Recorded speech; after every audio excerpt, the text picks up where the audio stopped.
Ladies and gentlemen, good day and welcome to Popular Vehicles and Services Limited Q3 and 9 months FY2026 earnings conference call.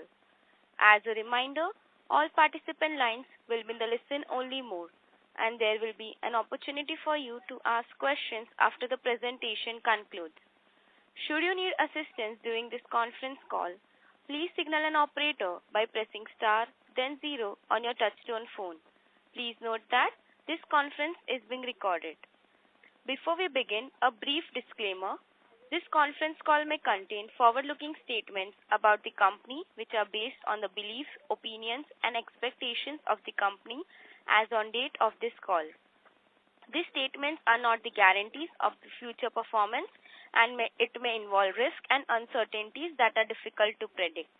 I now hand the conference over to Mr. Naveen Philip, MD and Promoter from Popular Services and Vehicle Limited. Thank you, and over to you, sir. Thank you, Parag. Good afternoon, everyone, and thank you for joining us today. Over the past few quarters, TVSL has navigated a challenging yet evolving operating environment with discipline and clear long-term strategic focus.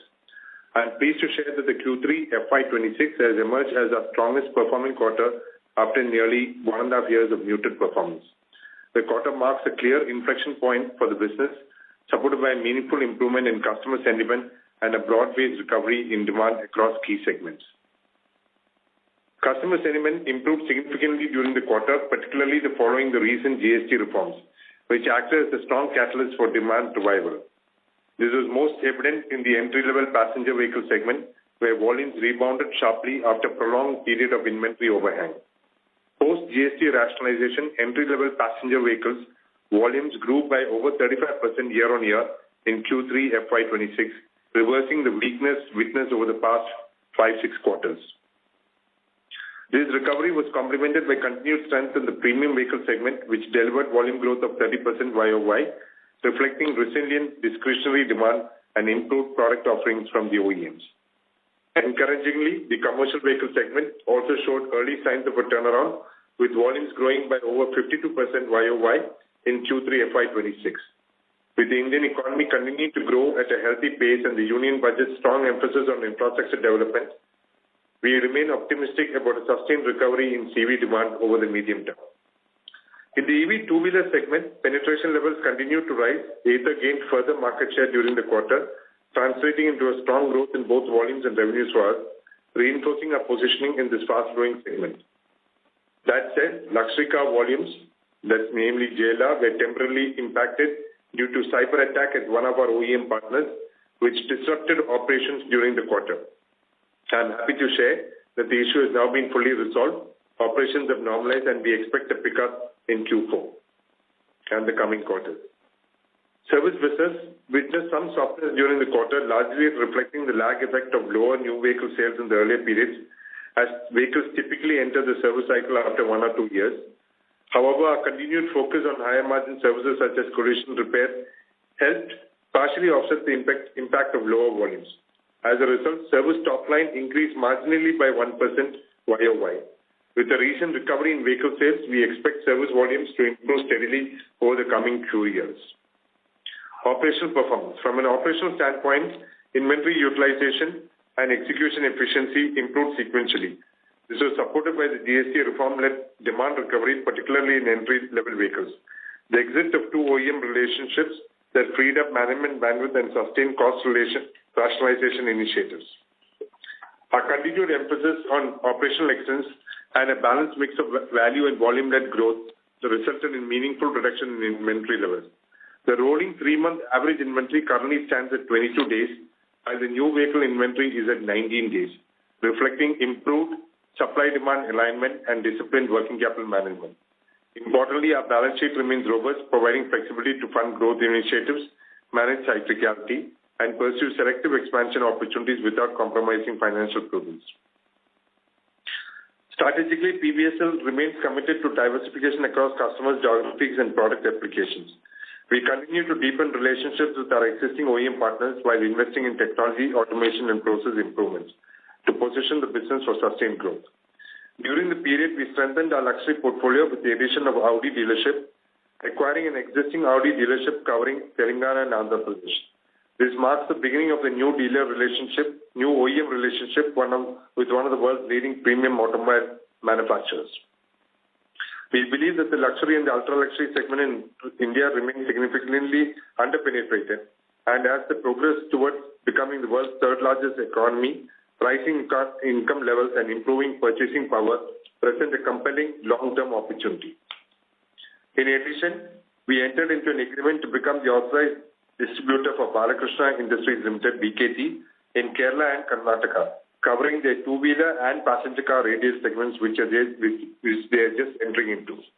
This represents an important expansion of our spare parts business and provides an additional growth avenue beyond vehicle retailing. We also established SpareX Digi Solutions Private Limited, an e-commerce platform for spare parts and accessories, as a step-down subsidiary under our wholly-owned subsidiary Popular Mega Motors. This initiative further strengthens our omni-channel presence and spare parts ecosystem. All these initiatives align with our strategy of segment, geographic, and revenue diversification while participating in India's long-term structural growth story. We believe that the expansion undertaken over the last 8 to 10 months positions us well to drive strong growth momentum ahead. Our focus will now shift towards consolidating and stabilizing the recently acquired businesses and fully integrating them with our existing operations. We will continue to pursue organic growth opportunities wherever there is potential to expand our offerings for customers, while adopting a measured approach to further acquisitions rather than pursuing them aggressively. With this strategy, we expect to deliver a healthy and sustainable growth going forward. Financial performance. Financially, 9 months FY26 was characterized by steady operational execution amid external headwinds. Demand softness across key markets and sustained pricing pressures impacted revenue growth during the period April to mid-August. Despite these challenges, we remain firmly focused on cost control, working capital discipline, and balance sheet strength. This disciplined approach allowed us to place the business on a stronger footing, enabling us to effectively leverage the improving external environment following GST reforms.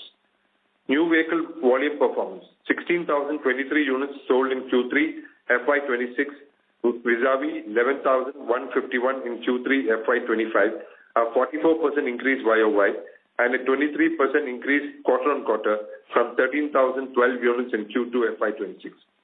For 9 months FY26, we sold 38,567 units, an increase of 14% from 33,717 units in 9 months FY25.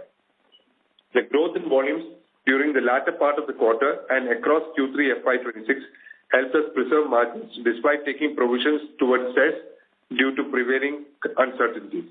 As a prudent measure, we have absorbed the impact in the current and the previous period. Excluding this provision, EBITDA margins would have been approximately higher by 20 basis points.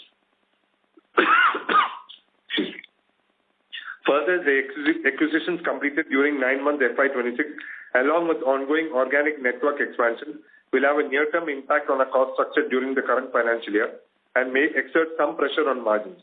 The full revenue benefits from these initiatives are expected to accrue from FY27 onwards.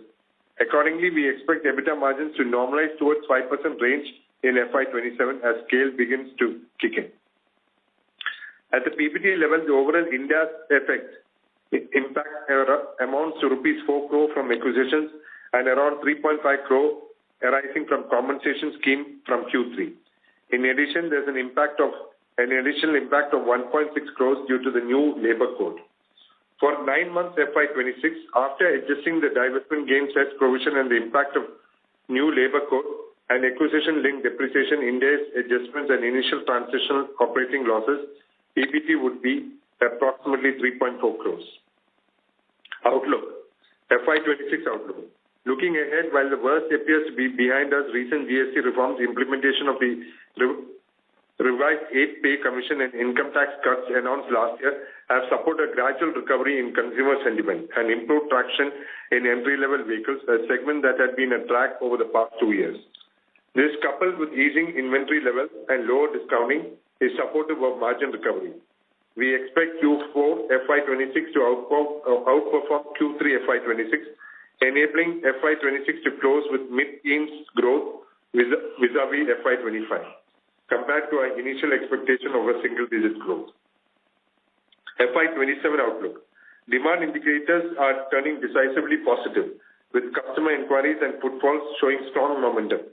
Our organic and inorganic initiatives executed over the past 12 quarters are expected to further strengthen the business model. The service business is expected to rebound, driven by expansion into newer geographies and recent acquisitions. Services remain structurally resilient, with organized players gaining market share. While revenue remains relatively stable due to higher value services, we expect double-digit service volume growth from FY27. Additionally, our focus on scaling other high-margin verticals, particularly the spare parts business alongside services, should contribute meaningfully to both revenue and profitability. With continued emphasis on internal efficiency improvements, we expect these initiatives to translate into a high double-digit top-line growth in FY27, with an EBITDA margin target of 5% and PAT approaching FY24 levels. To conclude, PVSL is confident in its strategy, prepared for the upcycle, and committed to emerging stronger and more resilient in the years ahead. The underlying demand environment is clearly improving. With healthier inventory levels, lower discounting, continued network expansion, and several new model launches lined up by OEMs, we believe the company is well positioned to sustain volume growth momentum and deliver improved financial performance in the coming quarters. Our focus remains clear: driving profitable growth, enhancing return ratios, and creating long-term value for stakeholders. Thank you. That's all from my side. I will now hand over to Abraham for further financial updates. Over to you. Thank you, Naveen, and good afternoon, everyone. I will take you all through the company's operational and financial performance for Q3 and 9 months ending FY26. Before I start, please know that Honda and Piaggio volume and revenue was till August 2025 only. Q3 FY26 key highlights in passenger vehicles. New vehicle volume stood at 10,428 units, up 38% year-on-year from 7,571 units in Q3 FY25. Total income from the segment stood at rupees 749 crores, up 31% from 573 crores in Q3 FY25. Service volume stood at 1,72,495 units, down 19% year-on-year from 2,11,665 in Q3 FY25. Total income from the segment stood at 151 crores, down 2% from 154 crores in Q3 FY25. Commercial vehicles. New vehicle volume stood at 3,555 units, up 52% year-on-year from 2,340 units in Q3 FY25. Total income from the segment stood at 604 crores, up 66% from 363 crores in Q3 FY25. Service volume stood at 53,949 units, up 17% year-on-year from 45,962 units in Q3 of FY25.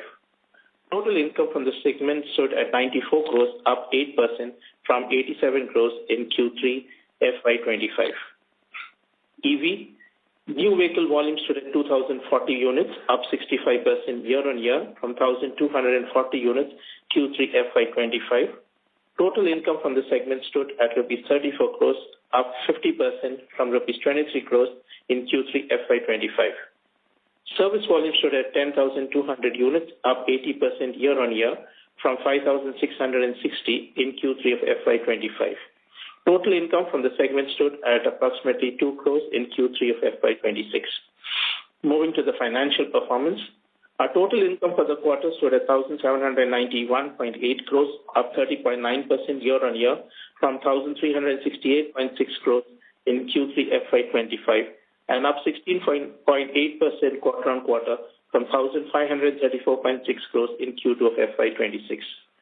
The impairment losses reduced to 0.2 crores from 1.7 crores in Q2 of FY26, driven by lower debtor provisions resulting from improved collections. The employee cost during this period increased in the quarter, primarily due to the integration of the Telangana and Punjab operations. EBITDA stood at 58.2 crores, up 68.5% year-on-year from 34.6 crores in Q3 FY25, and up 17.8% quarter-on-quarter from 49.4 crores in Q2 FY26. EBITDA margin stood at 3.3% from quarter 3 FY26. Other expenses include cess provision of 3.5 crores in quarter 3 FY26 and 3.6 crores from quarter 2 FY26. Adjusted EBITDA comes at rupees 61.7 crores in quarter 3 FY26, up 78.6% year-on-year and up 16.4% quarter-on-quarter. Adjusted EBITDA margin stands at 3.4% from quarter 3 FY26. We recorded an impact of rupees 1.6 crores as an exceptional item due to the new labor code in quarter 3 FY26. There was a PAT of 0.7 crores versus loss of 9.8 crores in quarter 3 FY25 and PAT of 0.6 crores in quarter 2 of FY26. 9 months ending December FY26 financial performance. Our total income stood at 4,642.3 crores, up 10.9% year-on-year from 4,185.4 crores in 9 months FY25. EBITDA was at 145.9 crores, vis-a-vis 145.7 crores in 9 months FY25, an increase of 0.2% year-on-year. EBITDA margin stands at 3.1% for 9 months FY26. Adjusted EBITDA comes at rupees 153 crores in 9 months FY26, up 5% year-on-year. Adjusted margin stands at 3.3% from 9 months FY26. There was a loss of 7.5 crores versus PAT of 3.3 crores in 9 months FY25. As Naveen also mentioned, for 9 months FY26, after adjusting for the divestment gain, cess provisions, the impact of the new labor code, acquisition-linked depreciation, index adjustments, and initial transition operation losses, the profit before tax would be 3.4 crores. The other updates, credit rating update. India Ratings and Research Private Limited has affirmed the ratings of the bank loan facilities of Popular Auto Dealers Private Limited, a wholly owned subsidiary, at A- stable. Awards and recognition. Popular Mega Motors India Private Limited, company's wholly owned subsidiary, received multiple accolades from Tata Motors for the South India region for quarter 3 FY26. They were the highest volume growth, Magic and Winner winner, Customer Support winner, Customer Success Center winner, CPSC SCBPU winner. Popular Auto Dealers Private Limited, company's wholly owned subsidiary, has been recognized and inducted into the prestigious MSGA Club for outstanding performance and also received multiple accolades from MGP Parts Distributor Meet 2025 of the OEM. Product Champion in Accessories, MSGA AC Gas, All India Highest MSGA Retail Award, Independent Workshop Retail Growth Award, and All India Highest Parts Retail Growth Award. The state-wise revenue breakup for quarter 3 FY26 is Kerala at 55%, Tamil Nadu 26%, Karnataka 11%, Maharashtra 5%, Punjab 2%, and Telangana at 1%. That is it from my side. Now I would like to open the floor for Q&A. Thank you very much. We will now begin the question and answer session. Anyone who wishes to ask a question may please press star and 1 on their touchtone telephone. If you wish to remove yourself from the question queue, you may press star and 2. Participants are requested to use handsets while asking a question. Ladies and gentlemen, we will wait for a moment while the question queue assembles.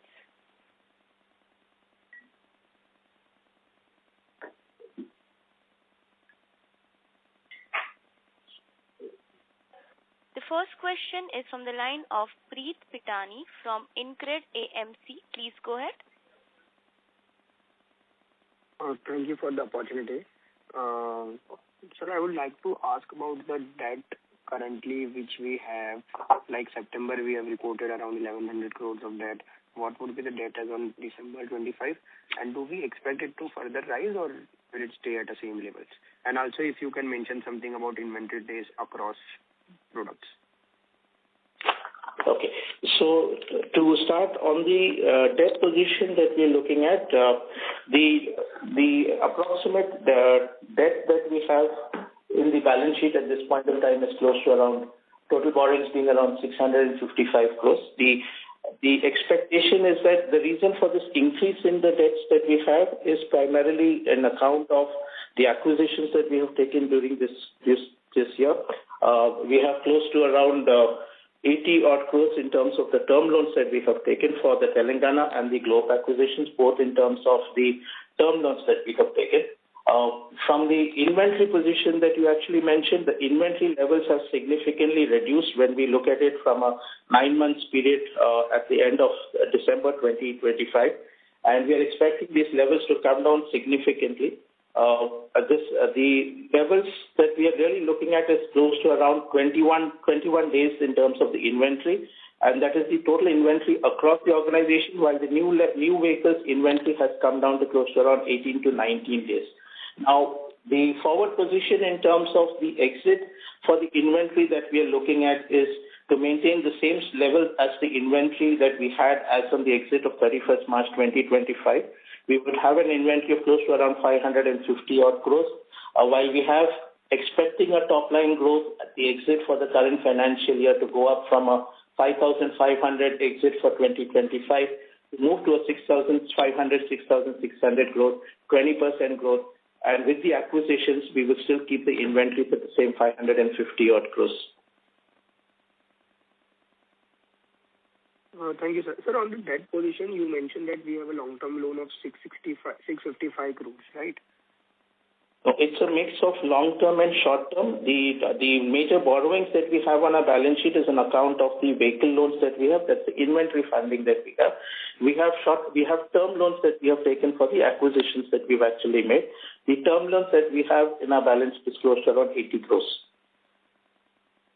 Term loan 80 crores and total debt of 655 excluding that term loan. No, that's including the term loan. Including, and do we expect it to further rise because we have to make some payment for the subsidiary, or it will be done by cash flow from operations? So we don't expect the borrowings to go up. As Naveen mentioned, we are more in a consolidation phase in terms of what we have been doing. The inventory levels are expected to come down, and so the borrowings also will not go up. Yeah. No, I think you've shown only 47 crores in term loan of 50. The remaining is lying in... Yeah, so the remaining is that. So there is the borrowings that we really need to pay out. So that's the reason it is actually sitting in the current. Okay. So we expect to close March 26 around 650 crores, same level of this debt.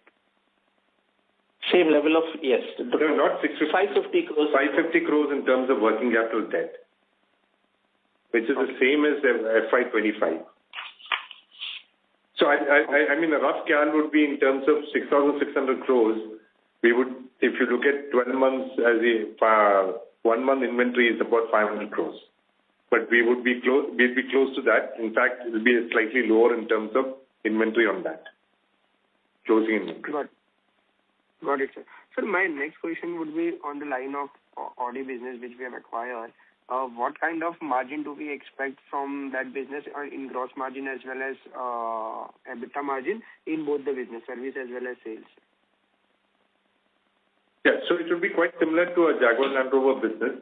Only thing is it will take a little more time for that business to kick off. This quarter it would be probably negative in terms of, because we've just kicked off that business in January. February onwards we'll probably start selling vehicles. And Audi as such, the volumes are quite low right now. So the first 6 months, I think the margins in sales would be slightly lower. In terms of service margins, we expect the same service margins as a Jaguar Land Rover business. Got it, sir. I'll join back in the queue. Thank you. Thank you, sir. The next question is from the line of Nilesh Doshi from Prospero Tree AMC. Please go ahead. Thanks for the opportunity. Am I audible, sir? Yes, Yes, sir. yes, Nilesh. Thank you, sir. Good afternoon, sir. Sir, I am the investor since IPO, so my question may be more than the Q3 only. Sir, Popular Vehicle is a dealer for the leading OEM. The revenue of the said OEM is growing, its profit is growing, but the dealer, Popular, the profit is continuously falling because the employee cost is always increasing. It is always higher than the EBITDA margin. EBITDA, not the margin, EBITDA. So in such circumstances, when even our revenue is growing, our profit is not growing. our GP margin is even in the quarter 3 also it is from 14% to 12%. Last quarter there was a less demand and the company is required to offer the higher discount. The quarter 3 is different because there was a GST cut as well as the demand was higher. OEM itself is growing. The Maruti particularly has retail sale has grown by 43%. In such circumstances, when the Popular will report the profit number which it used to report at least pre-IPO or after at least in a 1 or 2 quarter post-IPO. Yeah, which is why I think we have given the guidance, Nilesh, I can understand the pain in that. In terms of the profit margins and the profit, we've given a guidance that FY27 we should close at least as much as FY24, which is about 76 crores back. So that is what we're looking. And is there any plan to control because company cannot generate the higher demand, but at least can control the operating cost. Say employee cost is ever increasing every quarter on quarter, and an employee cost is higher than currently in the last 5 quarters. The employee cost is higher than the EBITDA. It is more than the 100 crore rupees of the employee cost. Okay, and our EBITDA is around 50 to 60 crore rupees. Even in this quarter also it is around 60 crore rupees. So when the shareholder will be rewarded, because you are generous, you are offering the higher salary, everything to the employee. But what about the shareholder? Because we feel the pain because in last 5 quarters we were not rewarded and the stock price has come down. No, we understand that stock price is not in the control of the company, but at least the operating cost can be controlled, sir. Yes, and that's why we're giving the guidance for FY27 that we will be back in terms of FY24 numbers, both in terms of profitability and in terms of EBITDA margins. Okay, sir, that's good. If it happens, we will be happy. Because the another question is related to the after-sale service, because the after-sale service is a business which contributes the less number in revenue, but very high profitable margin as well as high profit generating business. And in this quarter, the volume is degrown from particularly in the PV segment. So what has happened? Because no doubt the Honda dealership, we have exited from the Honda dealership, but I think we are selling the higher number of Maruti cars. So that number should not be suffered that much. What happened and how look at after-sale service business will grow? Yeah. So in terms of the after-sale business, we had expected a 2% in terms of the organic growth and about 5 to 6% in terms of acquisitions. Unfortunately, the organic growth has not happened. Q4, we would look at by end of FY26, we would look at a flat over FY25. But FY27, we should see an increase of about 10 to 12%, including whatever the acquisitions that have already been done, which is in Telangana and Punjab. So that we should be back on track, which is why we're giving the guidance in terms of the profitability also. And in terms of service value, just to add, in terms of service value, though the numbers have dropped, in terms of service value, we are higher by about 1%, but we expect that service value numbers would go further because the ASP has gone up by about 11 to 12%. So combine that with about 8 to 9% total growth next year, we'll see a much higher in terms of service revenues. In such circumstances, if the volume will also grow, then there will be the much more higher profitability because I'm sorry. Okay, sir. Sir, is there any specific reason for the degrowth in the GP margin from quarter 2 to quarter 3 on a quarter-on-quarter basis, though the revenue has grown? Are we still offering the higher discount to clear the inventory, or is there anything revenue mix or anything particularly any change happen in the quarter 3? So, Nilesh, just to answer the question, yes, there has been a drop in terms of the gross margin. And from the previous conversations that we had at Naveen's presentation, there has been a change in the revenue mix that has happened, both for the Maruti. As the GST cuts happened, it encouraged the smaller car sales. So the volume in the smaller cars has actually increased, which comes at a lower margin. That is for the Maruti standalone. When we look at the second part, we also spoke about the commercial vehicle business and the Ather businesses.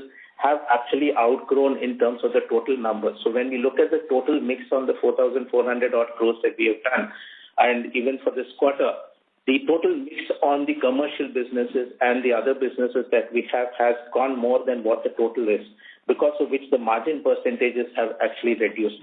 But having said that, those all have added to the bottom line.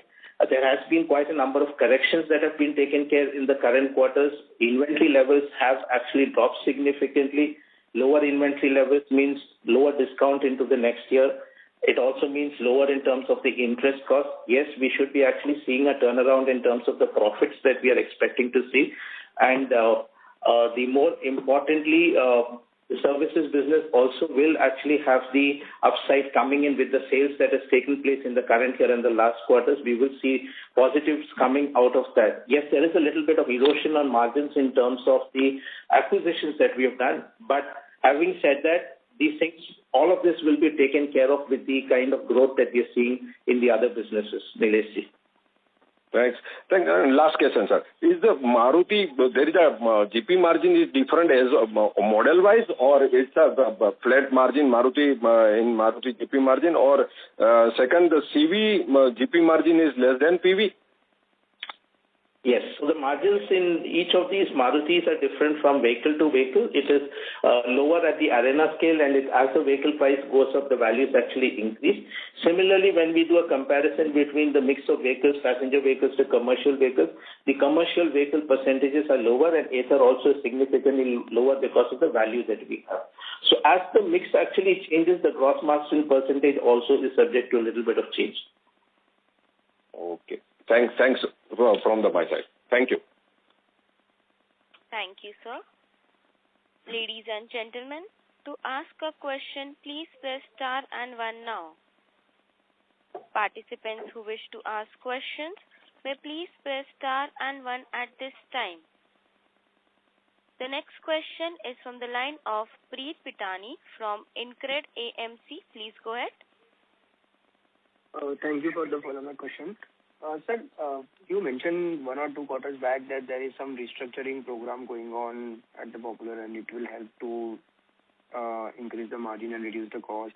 If you could brief about what programs you were talking about and why we are not seeing it. It has been 1 or 2 quarters, and we mentioned that it will be happening from second half of FY26. So why we are not seeing that? What is the probable reason? Or if we are seeing, and what is the outlook on that particular thing? One that we talked about earlier was in terms of centralizing our entire back office. Today we have a back office in each of our showrooms. We wanted to centralize it, which will bring in, the intent is more in terms of bringing efficiencies and reduce wastages, while it does have an impact on the cost also. So that we actually wanted to kickstart it in kind of Q3 and then ended up by Q4. That was completed by Q4. That is what was the plan. But that's getting deferred by 1 quarter. Unfortunately, post-September, a lot of things that we did not think of happened. And suddenly there was a surge of demand. We had to manage that also, because with the delivery increasing, there was some bit of strain on our pre-delivery inspection and all. So that we said, we have started that now in Feb. Should be able to close it by about April or May. So early Q1, we should be able to kickstart that. There was also another conversation in terms of centralizing our entire, service marketing piece also. So this entire thing will come in across the next 2 months, so that Q1 we should be able to show proof on that. Other than that, if you look at the ASP on the service side, that has been consciously being built up in terms of increasing the ASP value. So that's why I said we've been having 11% increase for the full year. But if you look at just Q3 to Q3, we have had close to about 17-18% increase on the ASP, which will continuously take it forward. So these are the initiatives that we are trying. Which is why I said for the full year of FY27, we should have an ASP increase of about 8 to 10% at least in terms of service, and increase the volume also by about 7 to 8%.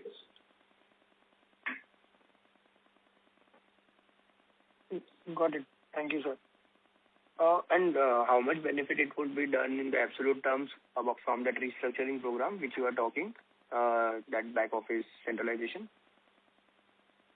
On an annualized basis, it should be about closer to 1.5 1.5 crores. But more than that, it will improve that's on the savings part.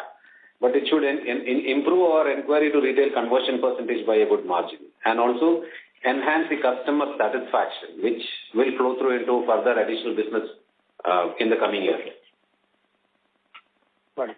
Sir, and second question would be on the line of Maruti. We saw that Jan wholesale numbers were not that good. The company told, domestic wholesale I'm talking, company told that the reason for the same is capacity concern. So is that the same problem we are also facing, or we are seeing a good growth in Maruti? For this? Can you repeat that question once more, please? What was the concern that you mentioned? They told that there is a capacity concern and that's why wholesale volumes were lower as compared to industry. No, it is not a capacity concern. So for Maruti side, it could be because in terms of the vehicles that we've asked for, we have still not got in terms of Jan. So we had a loss of sales in Jan because of non-availability of vehicles, which is continuing in Feb also. The overall numbers are higher than the previous year. Okay. But we are seeing a dip in the Jan month in Maruti numbers. So we didn't dip, but the expected growth did not happen. Yeah. Because primarily I'll tell some of the smaller cars like Espressos were not at all selling in the last 2 years. But from October onwards, there's been a huge demand and we are not getting that to the supply. Similarly, post the GST, even the entry-level premium hatch, Baleno and all, and entry-level SUV France has also been doing good. So there, while we had a lot of stock pressure earlier, now the demand is slightly higher than what they can supply. So, but that should get evened out by about March, April is what they're saying. Got it. And sir, on our standalone number, we can see that in consolidated we have been break-even by quarter. We are break-even by quarter 3, but our standalone number shows 12 crores of loss. What kind of loss we expect in quarter 4 on standalone as well as consolidated numbers? Okay. So the loss that we actually see in the standalone for PVSL is more coming because of the acquisition that we did in Telangana. The Telangana at a PBT level, we have a huge impact that is coming in for the acquisition in terms of the index and the depreciation that's close to around 8 crores that has impacted us. If we take that out of the equation in terms of the calculation, PVSL would actually be profitable.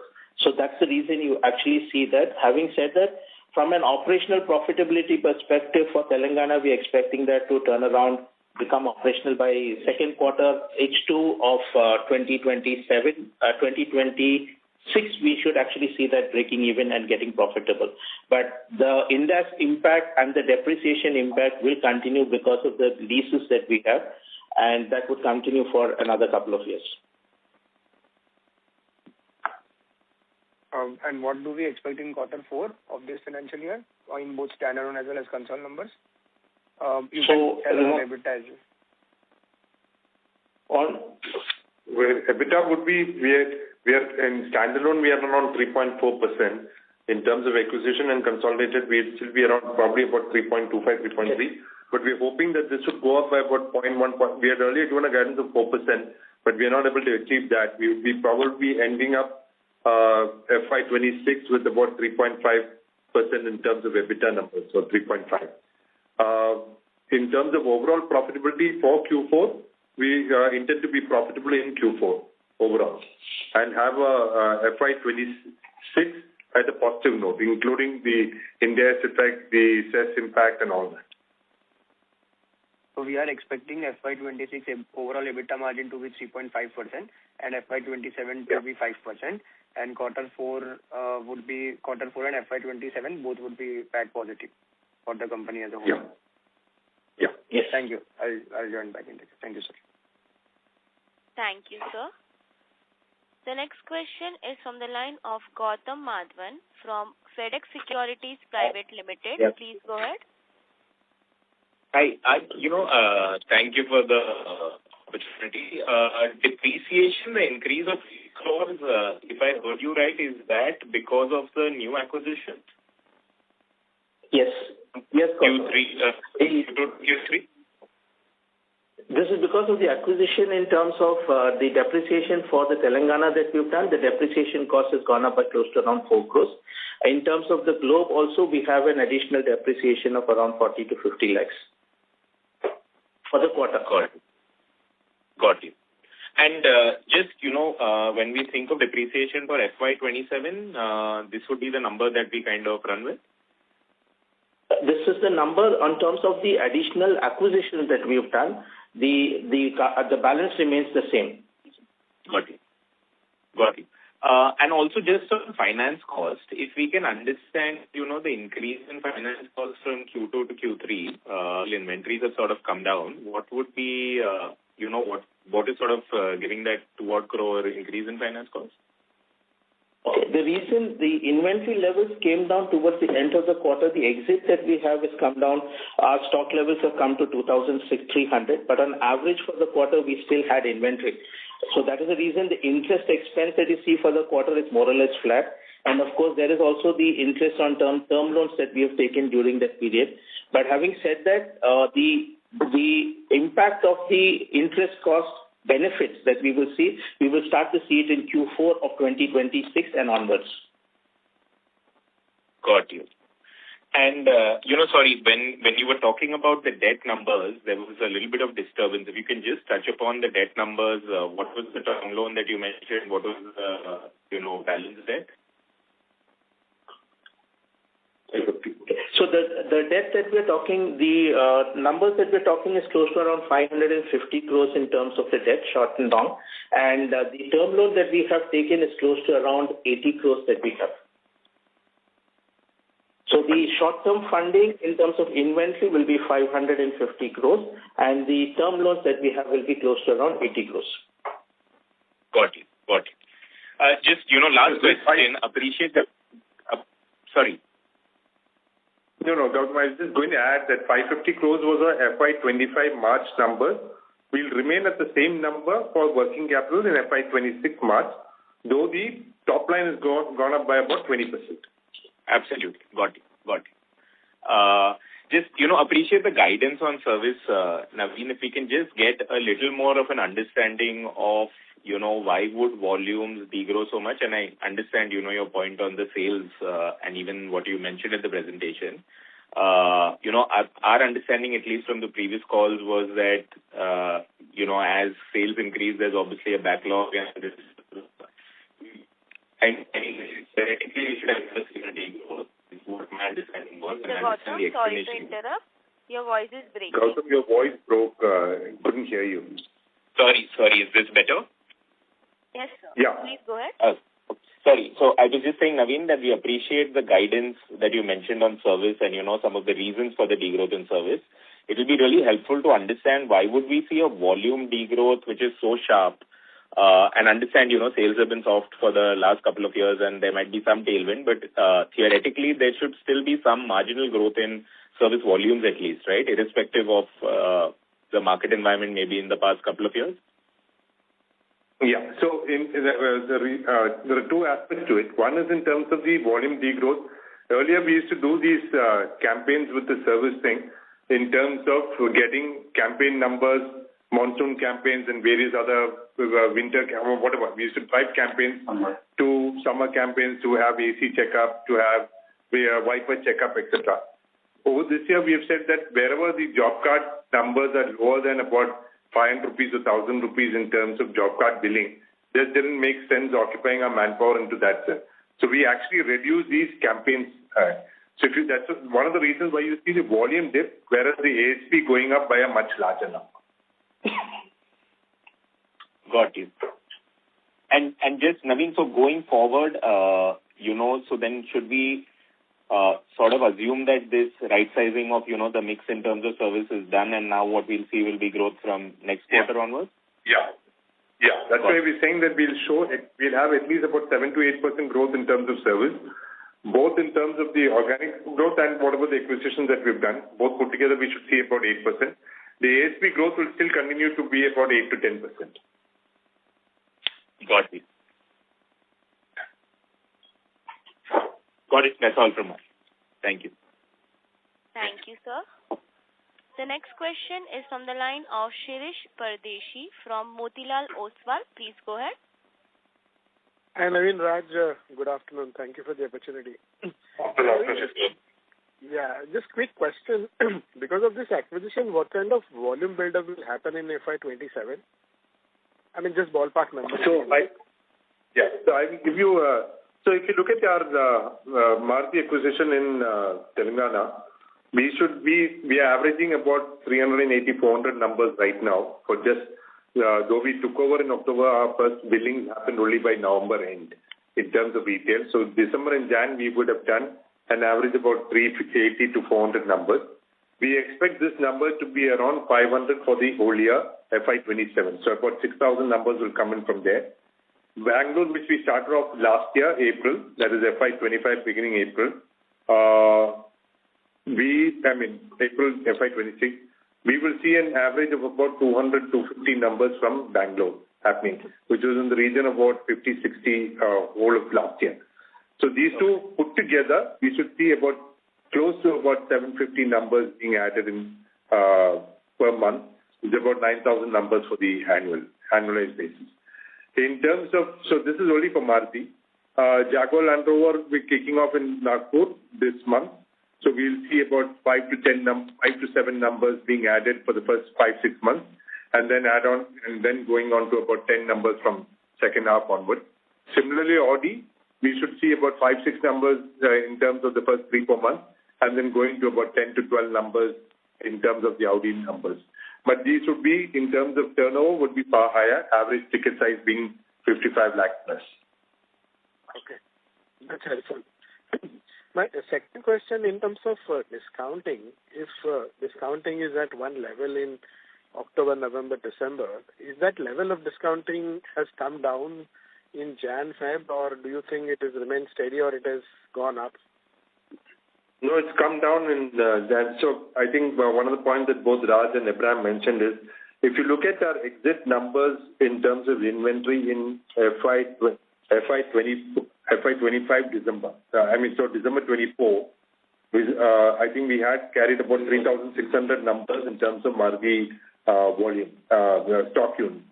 And FY25 December, we were at around 2,000 numbers. So including Telangana. Including Telangana, which was but if you keep aside Telangana, we were at around 1,400 numbers. Out of which we are currently having only 700. Yeah. So usually what happens is the discounting that continues into Jan, Feb, March is because of the inventory that you carry in December. We are not carrying that inventory in December 25. So the discounting levels for this quarter has come down now. This quarter also. And for future quarters, that's April, May, June also. That's really helpful. Just last question. You mentioned that there is a supply shortage in Jan, Feb. So can you give a little more color, which model or which segment, or what is the level of inquiries and order booking which you are having at hand now?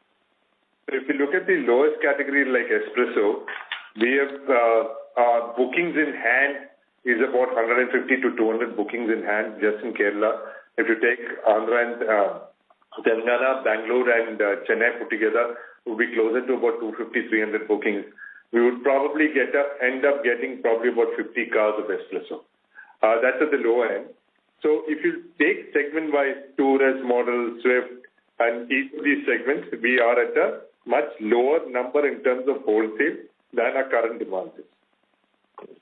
There are some vehicles which are slow moving, which is it. So overall, which is why the inventory levels, new car inventory levels in Maruti, if you look at a 3-month, that is Jan, Feb, March quarter, and look at December end numbers in terms of stock or Jan opening stock, we would be probably at around 21-22 days of inventory. So the reason why I was asking, Naveen, this GST cut has really benefited the automotive sector a big way.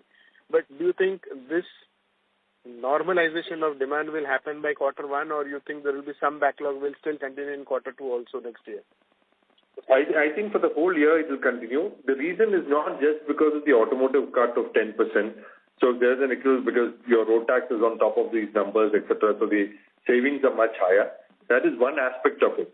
But more importantly, if you look at if you look at people buying the Espresso, the Alto, the Wagoner, in terms of the EMI and the savings they're getting in other aspects. So we were just looking at, we did a study with one of the banking, in terms of just medical supplies, of an average household, the average savings in terms of GST savings is coming to closer to about 1,000 crore rupees. So all this is adding to discretionary income of the guy. So I don't think that the demand would just be for Q1 and Q2. I think it will be a sustained demand for the... And coming back on, I think 7 to 8 quarters of absolutely no growth in these segments. So technically you're saying that if the OEM ramp up their production, there is a high likely possibility that next year we will exceed the number what we are projecting now. Yeah. Okay. All right. Thank you and all the best. Thank you, sir. The next question is from the line of Vaibhav Bayani, a retail investor. Please go ahead. Yeah, hi. Am I audible? Yes, sir. Yeah. Go ahead. Yeah. So, my question is related to gross profit margin. It has come down to 12.7%. And I was seeing your, past results. It has always been 15%, 14.5%. Can we expect it to move it further, from 12.7 to 14, 15% in quarter one of next year? Vaibhav, we probably spoke this earlier. The primary reasons for this gross margin percentage actually dropping is because of the shift that has happened post GST towards the smaller vehicles. The margins that comes on the smaller vehicles are lower than what you get on the higher vehicles, the Nexa. Second is there has been a growth in the commercial vehicle space. The commercial vehicle space has got a 52% growth. The average gross margin in the total mix of a commercial vehicle and the Ather is lower when compared to the Maruti business that we have, which could be close to around 15-16%. That has contributed to it. Thirdly, the services pie has also dropped in the total mix that we have, right? And this is expected to go up. So having said that, we are expecting things to get better. Indicatively, yes, we should get in excess of 13% going forward and then get back to the normal levels that we had at the IPO levels at 14, 15, probably in quarter one, quarter two. So in Q4, we can expect around 13.5%. Yes. So because we would then start seeing the benefits coming in of the Jaguar investments, the JLR, that Nagpur will start kicking in. The average gross margin values are much higher. Audi should start giving us more additional numbers coming in there. So in the total pie, that would actually add up. Okay, yeah. Okay, thank you. And the benefit of the sales that we are doing currently will also add to the service volumes that we are having. Okay. So it's a combination of a number of things actually tying up to get back to those normal levels, right? Right. I think that's the issue, right? Because I think employee costs and other expenses, you guys have maintained it very well. But I think the issue here is GP margin. It has gone down. There's definitely a scope to get that better. And the moment we get our gross margins better by 1 or 2%, you would actually start seeing that into your bottom line on your EBITDA and your PAT. And as we spoke earlier, inventory levels reducing has an upside for us because your discounts will come down. Discounts coming down means better gross margin for you. Then your inventory being lower means lower interest costs for us. So all of that would actually tie back to give us a better percentage at a bottom line. Right. Yeah, I think you guys should work towards improving your GP margin, I think that's the key. Sure. Yeah. Okay, thank you. Thank you, sir. The next question is from the line of Preet Pitani from Incred AMC. Please go ahead. Thank you for giving me opportunity once again. Sir, my last question would be on the line of you mentioned that the service growth would be around 15-16% for us. I just want to know two things more. One, are we planning any other acquisition going forward apart from the acquisition which we have done? And second, on the spare parts which we have started e-commerce platform, if you could give some brief about how, if it has started, how it is doing right now, and how are the margins different from what we get from the earlier one? No, we are, as we said in terms of a guidance, we have, I think in terms of acquisitions, we have done most of the acquisitions that we were targeting in terms of the states that we wanted to expand to. We will be going slow on acquisitions unless some really great opportunity comes up. We will be consolidating our business. In terms of service, what we said is that we'll have about 8% in terms of volume growth and about 8% in terms of ASP. So that is the guidance that we've given for the service growth. In terms of SpareX, the e-commerce platform, we're just testing out the platform itself. We have taken the help of Accenture in terms of setting it up. We have not yet started business. We would probably kick off business in Q1 of in FY27. Got it. And what kind of growth do we expect in the sales of new vehicle and also in sales of used vehicle on base of FY26? On the FY27? Yeah. On the base of FY26, what kind of growth we expect in FY27? So overall, as I said, just from the acquisition that we've done, we should be close to about 9,000 vehicles. 9,000 odd vehicles in terms of growth. This year we would close at around 45,000 vehicles. So that also would be a 20% growth in terms of just the acquisition turning out. We would see a nominal growth of about at least 7 to 8% in terms of the what our existing stores are. So we're looking at close to about 11,000 to 12,000 odd vehicles being added from the base of 45,000. So about closer to about 20% growth is what we're targeting. We are targeting 45,000 vehicles for FY26 and then 20% growth, 9,000 new vehicles from the acquisition, 9,000 vehicles from acquisition, plus 7 to 8% growth for the base business, right? Yes. Yes. Okay. Thank you, sir. That's it. Thank you, sir. The next question is from the line of Nilesh Doshi from Prospero Tree AMC. Please go ahead.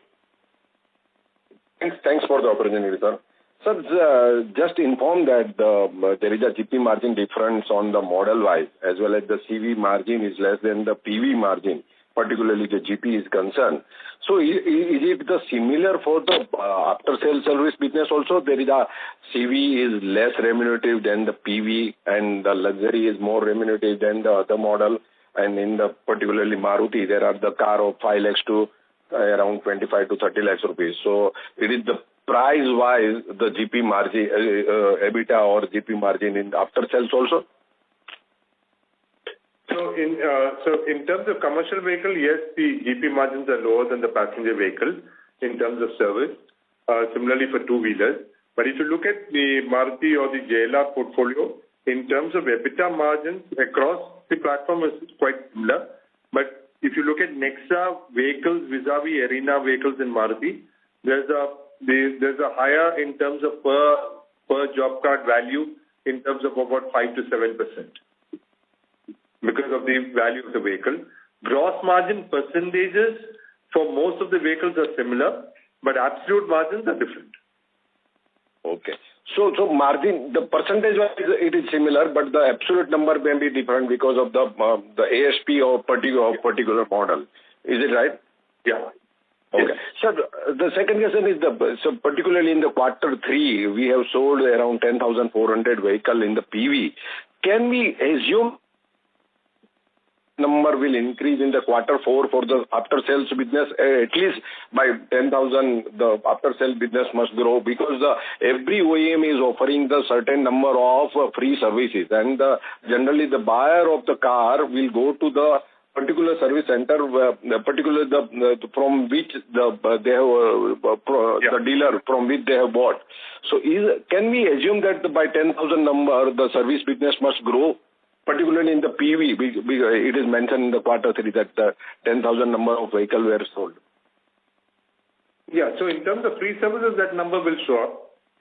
So the number in terms of total numbers, 10,000 numbers would come in for free services. But if you look at quarter 3 of last year, we sold about 7,000 odd numbers. So the increase from In terms of free services, would be about 3,000 now.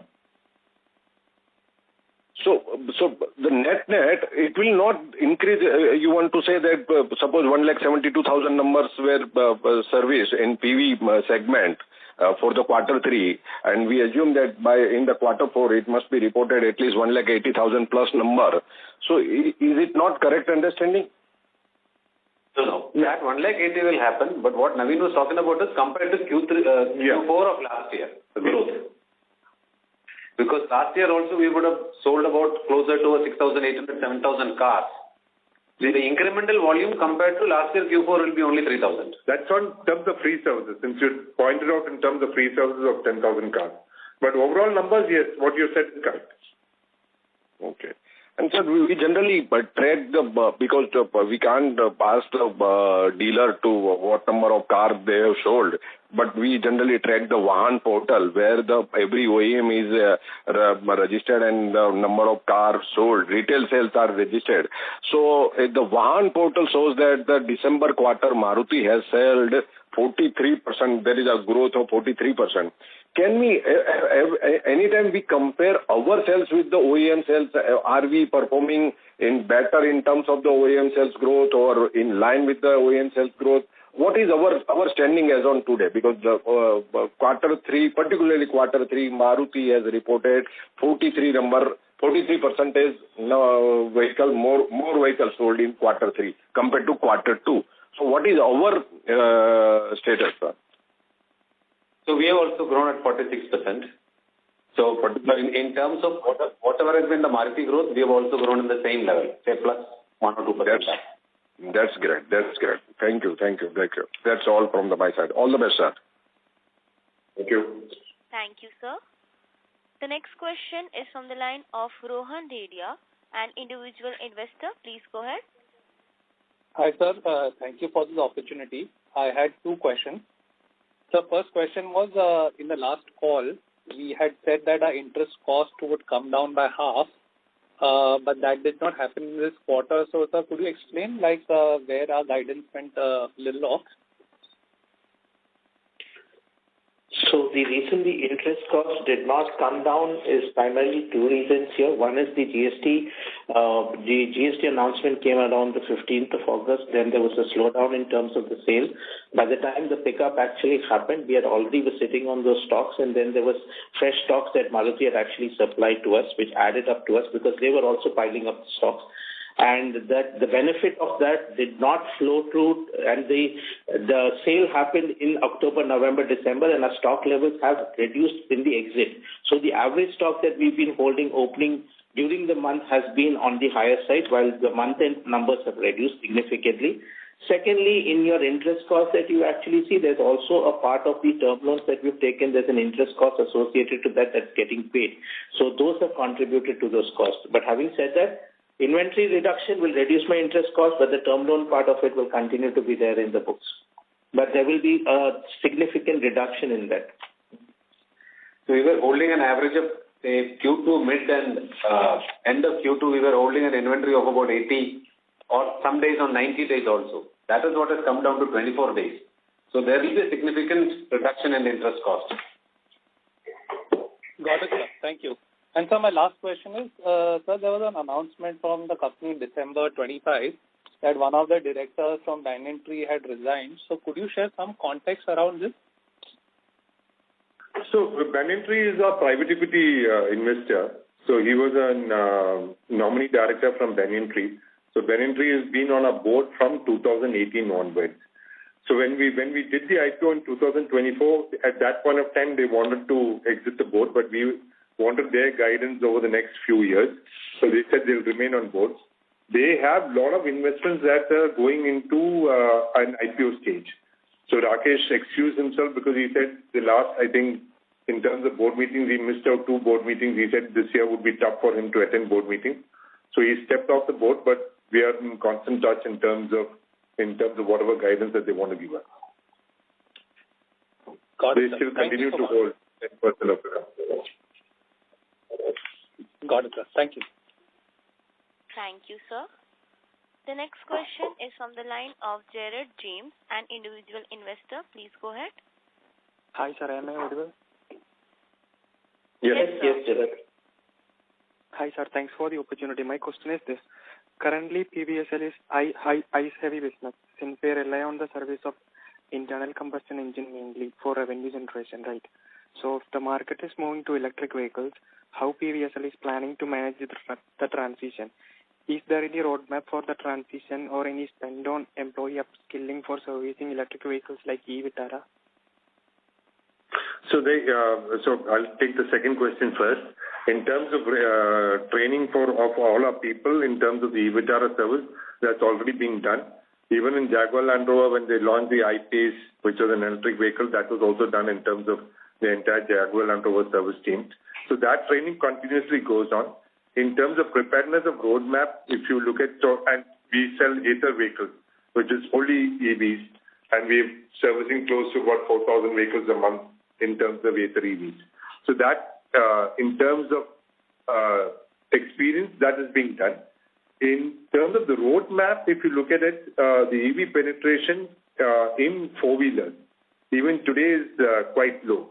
Only the southern states and Maharashtra have a much higher EV penetration of closer to about 8-10%. But if you look at overall India, the penetration is still below 5%. And the growth, the guideline that is given by the government is about 30% by 2030. So the transition in terms of vehicles, that's new vehicle sales. But if you look at the car park, it will still be skewed towards 80-85% or closer to 90% in terms of ICE vehicles. ICE, and which includes hybrid also. And just to add on a point, in terms of our readiness, all our service centers are currently ready with the charging infrastructure. And I think barring one showroom, all our Nexta showrooms are also ready with the charging infrastructure. Okay, sir. Got it. Thanks. Thank you, sir. As there are no further questions from the participants, I now hand the conference over to Mr. Naveen Philip for closing comments. Thank you, and over to you, sir. So thank you, everybody, for participating in our earnings call. Looking forward to Q4 and meeting up with you all. Thank you. Thank you, sir. On behalf of Popular Vehicles and Services Limited, that concludes this conference call. Thank you for joining us, and you may now disconnect your lines.